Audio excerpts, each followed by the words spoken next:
What is up, guys? Clay Enjoyer here, and it's time to enjoy. And in this video, I'm making a V1 from Ultrakill. I just want to say right off the back that when I was looking up pictures to get all the proportions and stuff correct, oh my goodness, this fandom is a little bit weird. It did take me a minute though to actually find something that I could use that looked anatomically correct. But then again, this is a robot that's fueled on blood and hatred, so I don't really know how anatomical accuracy is really needed in the sculpture, but what I know what is definitely needed is to get clay on all these limbs, because I need something to build from, and this clay is a much better base than just bare aluminum wire. And also, I know that it's only a minute in, but I apologize. I kinda skipped a little bit of the chest plate, but I really didn't do a whole lot, just some basic geometric shapes, followed by some extra light rectangle details on the front, and making some extra lines to some extra details, because this robot has details all over, and I want to make sure to get them at least slightly correct. To start making this robot's abdomen, I can give it this weird hexagon shaped piece with a little detail in the middle, before then giving the robot some hydraulics or pistons. I think they're hydraulics though, because I think pistons are for like big machines, and I'm pretty sure this robot is around 6 feet tall, but also I didn't do any research for that previous statement, so please don't crucify me. I just think that this game is cool. I haven't actually played it, so I don't really know any of the lore about the game. Followed by the most of the torso done, I can now start working on the back ribcage thing. Or actually, backpack would be a bit better, but I don't really know what to call this because I could never really get the shape right. It always looked slightly off for some reason. I think it was also just because in the original design it was smaller, and I have to make it bigger just so it can accommodate the future fire wing things. I'm not sure what the little attachments are. But what I can do is make a spine. That's what I know how to do. Followed by upgrading the chest plate a little bit, making it a little bit smoother and adding a little bit of clay off camera because I wanted it to press out a little bit more than it already was, before adding some details into the leg socket joints, before adding the leg armor on top to give it its necessary detail, because in some of the fan art that this detail right here was exaggerated to the absolute extreme, but I'm fairly certain that V1 does not have thunder thighs. But of course, I could be wrong depending on which fan I'm talking to, followed by the knee guards and the calves, but those are pretty self-explanatory. Now, with the front of the legs done, I need to make the back of the legs. When I was researching for the reference pictures, obviously, as I've mentioned about 20 million times, is that the armor is like a shell, so the back side is a little bit exposed, but the front side's a bit covered. So I can add all of these random little bits and wires and plates to make it look robotic from behind. And along with all these wires, I can add the extra lines to make it look like they're separate plates, and add the calf muscle robot piston things. I don't know, I just kind of forgot to do that, before adding some small balls at the bottom to act as the ankles, which I am going to have to shrink down a little bit because I didn't account for how much wire I needed, and that was a problem, especially with this sculpture, but it's a problem for all of my sculptures because I somehow do that every single time, but I can worry about that when I get to it, because I need to make some shoulders, some biceps, and some forearms, which are a little bit funky looking, but a couple of the reference pictures that I had, because I've used about 5 or 6 at this point, were a little bit confusing because they were slightly different from each other. But I am sure that the arms have these little piston hydraulic things on the back of them.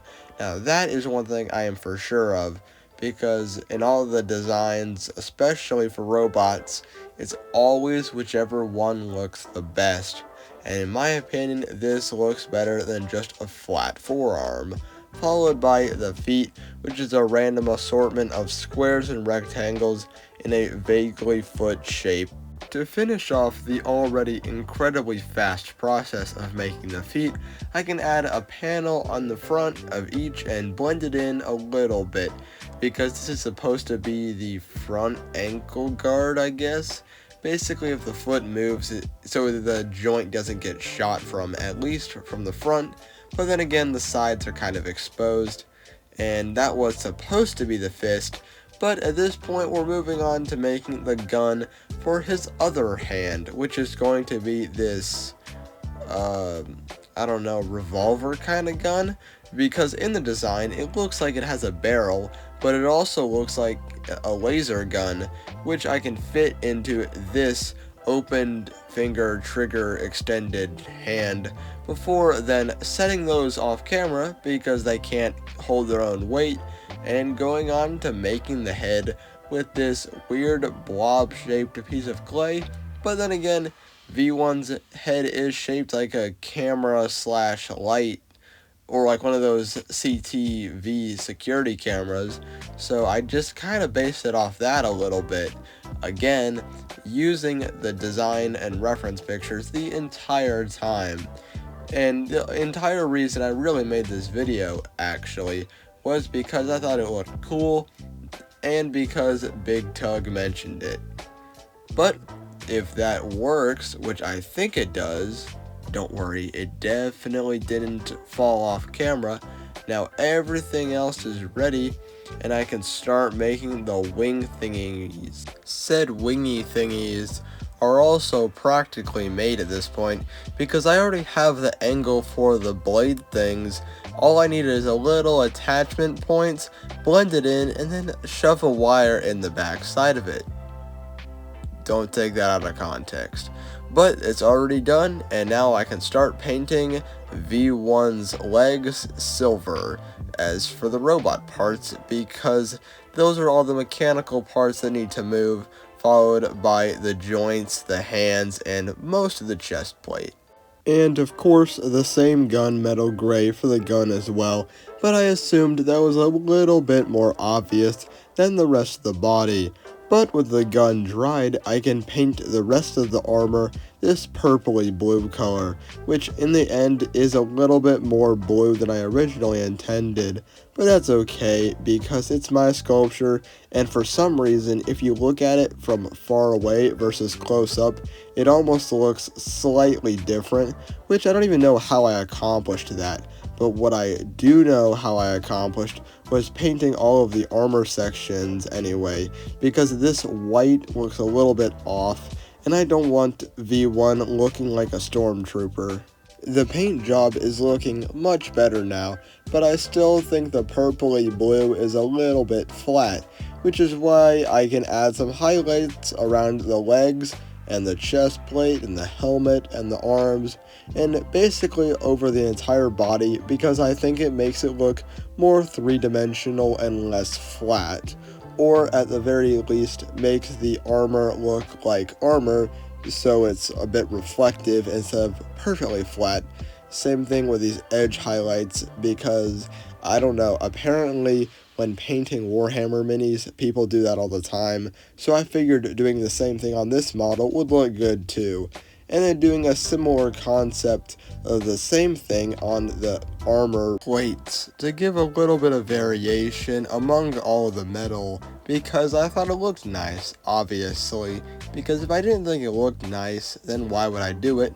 Followed by painting the little eye lens and light things on the sides of the chest plate yellow, and these wing metal things as well, because I have no idea what these are, but these do look pretty cool, and I'm gonna call these wings but I don't really know if that's what they actually are. But with the wings done, I can attach them now. Some of my eagle-eyed viewers may have noticed this mistake already before some others noticed it, and that was that the wings are not the same amount. And that was not just because I was being dumb, well, kind of. The back rib compartment wasn't actually big enough, so I had to use less than what was actually required. I'm sorry, I didn't really want to redo the entire sculpture just to fix that one problem though. But I hope that doesn't ruin the sculpture, just like this weird red paste stuff, because I was trying this out and I wanted some way to make blood. Now, since it was my first time, I didn't really know what I was doing, and the silicone mess was a little bit sticky, so I just made it off camera and spread it out. Hopefully this holds, and because it looks like it's holding good enough, I can paint the sides of the base black, and it's on to the reveal.